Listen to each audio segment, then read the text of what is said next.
Эфирда юрист кәңәштәре рубрика студиябыз қонаға Башқұртстанның адвокаттар коллегия адвокаты Рамил Урманшин менән тамышлардан хат һораударына яуап эзләйбез. Хәерле иртә, Рамил. Һаумыгыз. Әңгәмә башында опекунлык тураһында һөйләшеп китәк. Опекунлыктагы балага мәктәпте тамамлап, югары уку йортына ингән сакта ниндәй түләүдәр каралган, гомумән мондай осракта ниндәй льготалар бар? Әлбәттә, мәктәпте тамамлагас, ятим балаларга бернинди дә льготалар каралмаган.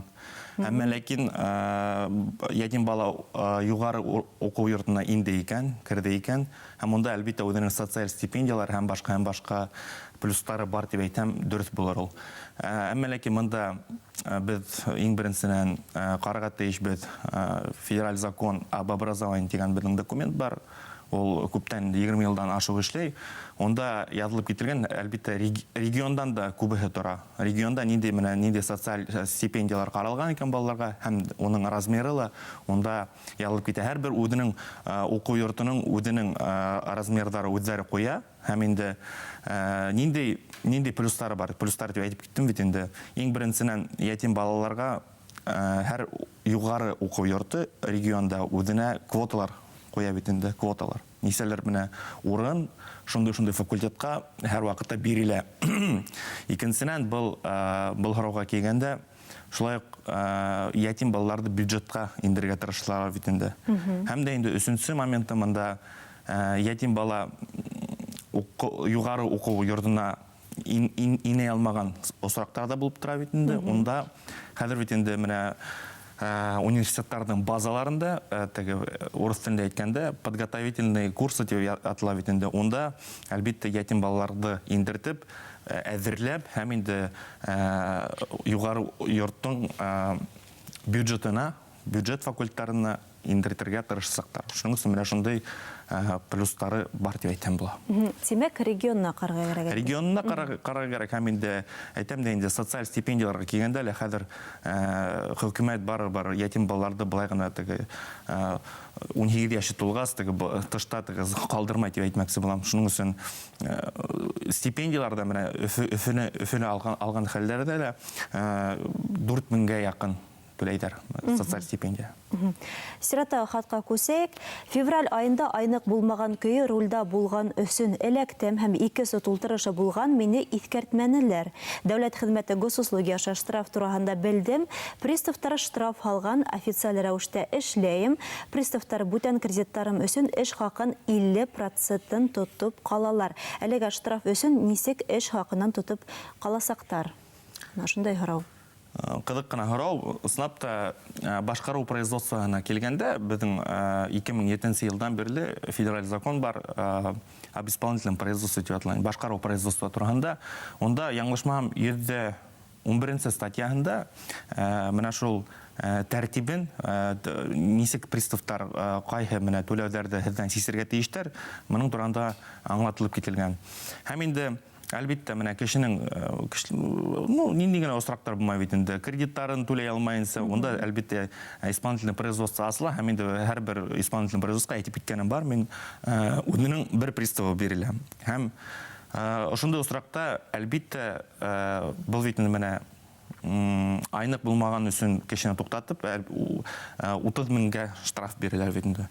Әлбәттә, хөкүмәт ошо акчаны алданрак сисәсәк. Чөнки икенче ул банк организациялары кайбер бит хөкүмәттәге түгел, кайбер әйтләр бит инде частный бит инде. Шуның өчен монда хөкүмәт үзенең интересларын дип әйтәм инде урыс телендә барыбер карай, һәм инде иң тәүдә штраф сиселәсәк, һуңынан инде икенче һеҙҙең түләй алмаган кредиттарығыҙ һәм башка бурыстарығыҙ. Һәм тагы бер һорауга күҙ һалайыҡ. Ҡатыны менән айырылыштыҡ, балабыҙ әсәһе менән йәшәмәй, әммә ул Рәсәйҙең гражданы булмаған өсөн балаға пособие юлай алмай. Мин пособие үҙемә юллармын да, элекке ҡатыныма ебәрмен дип уйлаған инем, әммә килеп сыҡманы. Бала минең менән йәшәмәгән өсөн дип аңлаттылар, һәм был осраҡта нимә эшләргә ышаныс ҡағыҙы, доверенность эшләп буламы? Бер уйлаганда бөтә аталар шулай эшләп кенә байырын дип әйтәм була. Әмма ләкин монда иң тәүдә нинди шартлар булырга тиеш, мондай менә түләүләр, бердәм түләүләр дип әйтәм инде. Булыр өчен монда иң тәүдә һез Россия Федерациясының гражданнары булырга тиеш. Һәм инде икенче шартларда орган опеки и попечительства карай, монда балагыз да шул Россия Федерациясының гражданлыгы булган хәлдә, һәм инде бала һезнең белән яшәмәй икән, атай кеше белән яшәмәй икән, монда берничек тә бердәм түләү, шул пособиеларда алуы бик кыен. Шуның өчен әсәй белән яшәй икән. Доверенностька килгәндә, доверенность монда осракта минем уйлавымча бер нотариус та бирмәячәктер. Шуның өчен атай кешегә мондай түләнүләр булмаячак берничек тә. Тимәк, килеп сыкмай. Килеп сыкмай, юк. Мин әсә булырга әзерләнәм, авырлымын, бер кайда ла эшләмәйм, бер вакытта ла рәсми рәвештә эшләгәнем булманы. Бер кайда ла эшләмәгән авырлы катындарга ниндәй пособиелар бар? Кияүдәмен, тормыш иптәшем рәсми рәвештә эшләй. Бұл һорауга килгәндә, әлбиттә, безнең бит инде хезмәт биржаһы бар. Менә шундый тәкъдим булыр, хатын-кызлар бер кайда ла эшләмәгән хәлдә хезмәт биржаһына торып, ул барыбер хөкүмәтнең үзенең реестрына эләгәһегез, списоктарына эләгәһегез, һәм инде онда ниндидер барыбер пособиягә өмет итә аласыз. Әлбиттә, бындай осракта хөкүмәт органнарына барып киңәшләшергә була, минем уйлавымча, һәм инде онда һезгә әйтәсәктәр, нинди пособиягә өмет итәргә була. Атай кешегә килгәндә, шулай ук кәләше хатын-кыз шундый осракка эләкте икән, монда ел ярымга тиклем декрет отпускын түләнүе мөмкин атай кешегә лә. Һәм инде күптәре белеп үтмәй, хөкүмәт ошо яктыла караган. Монда 3 яшькә тиклем баланың тукканларга, ашарга дип әйтәм инде башкорт телендә. Шундый пособиялар каралган. Шуның өчен һәм инде әйтеп китәм, безнең хәзер 2024 елда материнский капиталдың суммасы бик матурайды. Шуның өчен моңа ла өмет итәргә була. Менә бага тиклем булган материнский капитал, әсә капиталы индексация ителәме? Әлбиттә индексация итә. Материнский капитал менә нисәнче 15-16 елда булды икән дә, һез уны 20 елда гына, 23-24 елда гына алырга булды икән. Ондагы акса, хәзерге акса менә акса әдрәк барыбер айырмаһы бар бит инде. Онда элекке вакытта шу 400 меңгә тиклем якын инде, хәзер инде 700 меңгә. Шуның өчен барыбер хөкүмәтте булай гына алда булмай. Теге аксаны бирәсәктәр. Теге вакытта. Бик яхшы. Һәм әңгәмә адагында тагы бер һорауга күз һалайык. Өфөннән язалар, 2 бүлмәле фатирымды Куртымга арендага бирдем. Квартиранттар менән рәсми килешү төзүмәнек. 3 ай буе аксаһын түләмәй килделәр дә, хәзер бөтенләй түләмәскә уйланалар. Имеш, килешү юк. Без һеҙгә түләп бардык. Налогтан касып рәсми килешү төзүмәгән өсөн судка бирәбез дип куркыталар. Нисек хәл итәргә бу һорауды?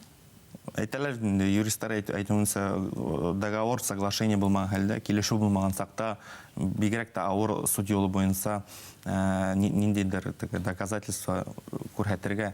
Шуның өчен килешү булмагас, әлбиттә, монда әйтеп булмай суд кемнең ягында буласак. Чөнки монда карарга кирәк, нинди доказательство, бәлки квитанциялар түләп баргандардыр, менә теге квартиранттар дип әйтәм инде, һәм дә инде фото, видео фиксация дигән нәмәкәй хәзер бик безнең шунда актуаль рәвештә булып тора бит. Шуның өчен монда карарга кирәк, һәрбер шундай ситуация үзе индивидуаль рәвештә генә караласак суд юлы буенча. Булай гына еңел генә түгел, килешү булмагас, хәзер кем килешү эшләй икән, мин аптырап куям, һәр бер сакта кешеләр дә булай гына килешү эшләй башлайлар. Мин әйтәм, уйларга кирәк һәр вакытта. Мотлак рәвештә килешү төзергә кирәк. Әлбиттә, килешү берничек тә булмай. Һәм Рәмил, мин һине студияда күрүгә нык шатмын. Һинең гел әңгәмәләрең безнең өчен файдалы. Килгәнең өчен һиңә зур рәхмәт. Безнең менән Тур эфир студияһында Башкортстанның адвокаттар коллегия адвокаты Рәмил Урманшин булды.